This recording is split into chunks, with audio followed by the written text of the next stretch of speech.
Qué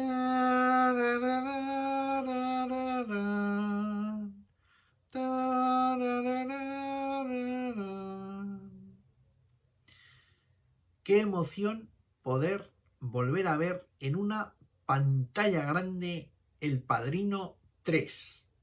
Años después de la última versión de Apocalipsis Now, otro de los grandes clásicos de la filmografía de Francis Ford Coppola, le toca el turno a la tercera entrega de nada más y nada menos que la saga del Padrino.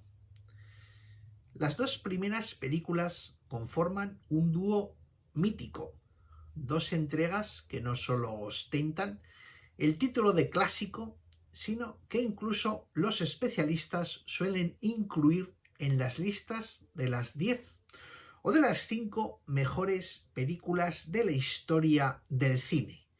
Incluso, como sabéis, en ocasiones una u otra aparecen en primera posición, robando el maillot amarillo a otros títulos inmortales como Ciudadano Kane, Vértigo o 2001. No es la primera vez que Coppola juega a reinventar su célebre saga de mafiosos italianos. De hecho, hace años se emitió en Telecinco una serie de televisión que ordenaba cronológicamente la vida de los Corleone, ocasionando un efecto dramático distinto de las películas tal y como las conocemos. En esta revisión del Padrino 3, Coppola aparece al comienzo, explicándonos los cambios efectuados que afectan sobre todo al inicio, al final y al parecer al orden de aparición de algunas de las escenas del medio. Además, Coppola explica que cuando escribió la película, mano a mano con Mario Puzo, no la titularon tercera parte, esto fue una imposición de Paramount, sino que la titularon Coda, la muerte de Michael Corleone, tal y como ahora aparece en los títulos de crédito iniciales, como si de alguna manera hubieran querido darle su propia personalidad, desvinculándola ligeramente de las otras dos entregas. Sea como sea, lo cierto es que la tercera parte del Padrino, estrenada originalmente en 1990, fue un tremendo éxito comercial, pero no alcanzó el reconocimiento crítico que sí que alcanzaron las otras dos partes. No estaba Marlon Brando, quien tampoco aparecía en la segunda parte, ni estaba Robert De Niro, cuyas escenas son de las más aplaudidas de toda la saga, y también se decidió sacar de escena a Robert Duvall. Obviamente, el elenco de actores de la tercera entrega lo tenía muy difícil a la hora de alcanzar el impacto dramático de los personajes de Sonny Corleone y Fredo Corleone, encarnados respectivamente por James Caan y John Cazale. Pero sobre todo, 30 años después, creo que lo que más jugó en contra de esta tercera parte, de esta coda, fue el ansia, fue la expectación, las ganas de quererse levantar de la butaca con la sensación de haber visto un clásico inmediato que cerrara con broche maestro la trilogía.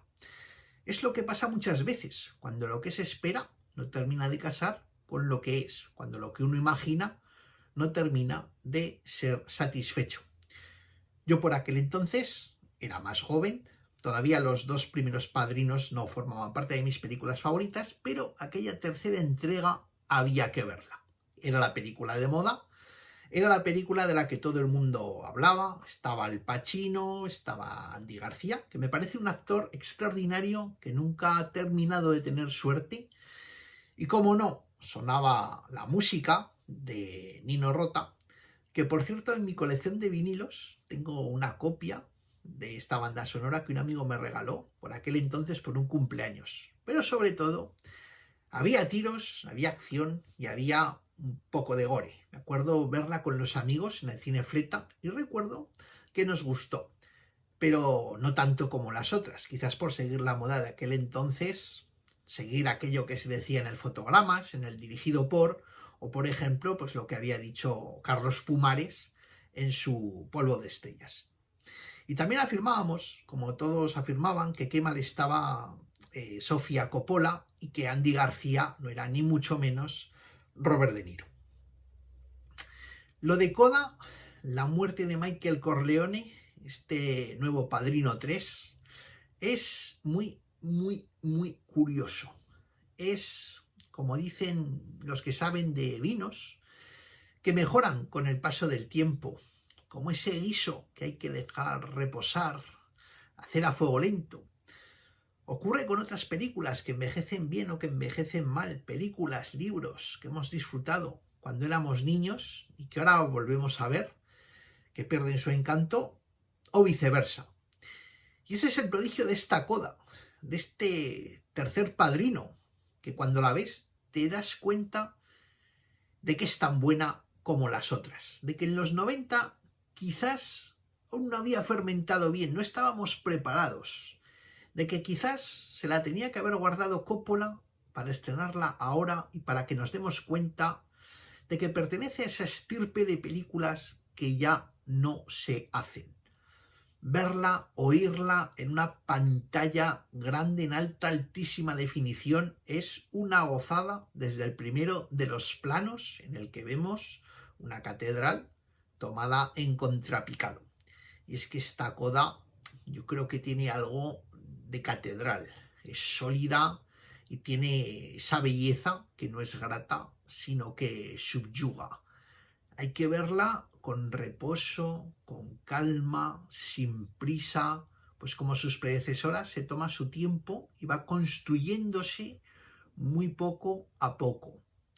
Su guión es muy elaborado, va armando el presente de los personajes siempre desde la perspectiva de lo que ya ha ocurrido, desde la experiencia aprendida del pasado. Las ambiciones de Vincent Mancini, el personaje de Andy García, son reflejo de su padre, de Sonny Corleone. El rostro de Michael Corleone, magistral Al Pacino, refleja el reconocimiento, la fascinación, el cariño, el miedo que siente por su sobrino. Adivinamos el arrepentimiento como eje motor, el fantasma de Fredo, el hermano mayor de los Corleone, asesinado por Michael en la segunda parte, flota en algunas de las mejores escenas de la película. Por ejemplo, el ataque de ansiedad de Michael Corleone o la escena de la confesión en los jardines del Vaticano. Y el castigo, la consecuencia fatal de una vida ligada a la muerte en el operístico momento cumbre de las escalinatas con ese rostro de Al Pacino, que es la máscara del dolor contenido, que se transforma finalmente en ese agónico grito que nos brinda el que quizás sea el mejor momento interpretativo de toda su carrera. Hay películas que son su música. El Padrino quizás no le deba todo, pero sí le debe mucho a Nino Rota. Escuchar cualquiera de las partituras compuestas para la saga es entrar de golpe al mundo de los Corleone, entrar en esa atmósfera pintada con color coñac, donde el odio convive con el amor. Porque si la música de Nino Rota evoca, la fotografía de Gordon Willis sabe captar perfectamente el tono, la luz.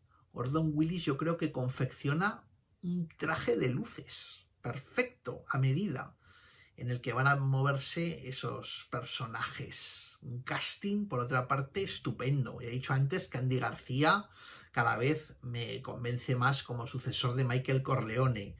Visionado a visionado, la fisonomía de Andy García destila esa elegancia peligrosa de su abuela en la ficción, sobre todo la del Don Vito Corleone recreado por Robert De Niro en la segunda parte. Impecable la escena del besamanos con ese Don Vincenzo que le roba todo el protagonismo a Michael, ya cansado, en retirada.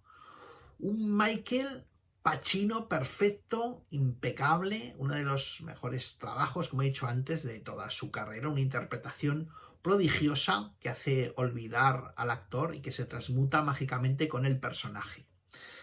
Ver El Padrino 3 es asomarse al alma del hijo menor de Don Vito, de ese Michael que de alguna manera se erige personaje protagonista de esta saga, que al fin y al cabo nos habla de su ascenso, caída y redención, que va a ser castigado con la pérdida de su hija, tiroteada en las escaleras de la ópera, al final de la película.